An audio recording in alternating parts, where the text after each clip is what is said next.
এই লোকটি তার মেয়েকে একটি ছোট ক্যাপসুলের ভেতর 18 বছর ধরে বন্দি করে রেখেছিল। খাবার দেওয়ার সময়ও সে দূর থেকে দিত, কারণ তারা একে অপরকে শুধু কাচের ওপার থেকে দেখতে পারত। এর কারণ ছিল মেয়েটির এক ভয়ঙ্কর রোগ। সে বাইরের পরিবেশে শ্বাস নিতে পারত না, শুধু মেশিন থেকে পাওয়া বিশুদ্ধ বাতাসেই সে বাঁচতে পারত। বাবা ভাবতেন মেয়ের জীবন এমনভাবেই কেটে যাবে সারা জীবন, কিন্তু একদিন এক ভয়ঙ্কর ভূমিকম্পে সবকিছু বদলে গেল। ভূমিকম্পের পর মেয়েটি জানালার বাইরে তাকিয়ে দেখল রাস্তায় কালো ধোঁয়া ছড়িয়ে পড়ছে। সেটা এক ভাঙা পাইপ থেকে বের হচ্ছিল। যে কেউ সেই ধোঁয়া শ্বাসের সাথে নিচ্ছিল সে মুহূর্তেই মাটিতে পড়ে মারা যাচ্ছিল। কিছুক্ষণের মধ্যেই সেই বিষাক্ত ধোঁয়া তাদের ভবনের কাছেও পৌঁছে গেল।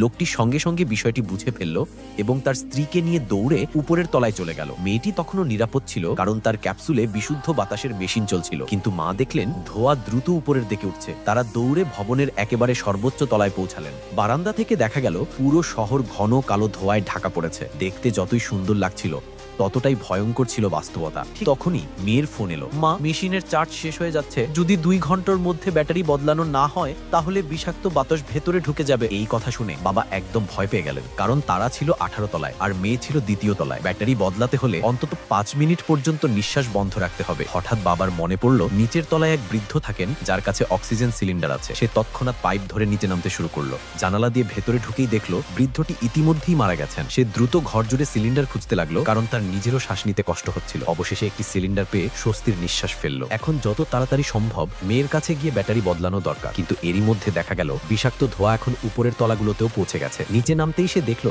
চারদিকে শুধু মৃতদেহ ছড়িয়ে আছে। এদিকে উদ্ধারকারী দলও সেখানে পৌঁছে গেছে এবং জীবিতদের অক্সিজেন সিলিন্ডার দিচ্ছে। লোকটির সিলিন্ডার প্রায় শেষ হয়ে গিয়েছিল, তাই সে নতুন একটি সিলিন্ডার নিল। একজন সৈনিক তাকে বলল, আমাদের সাথে চলুন। কিন্তু লোকটি মাথা নেড়ে বলল, আমার পরিবার এখানে আছে, শুধু আমাকে একটা সিলিন্ডার দিন।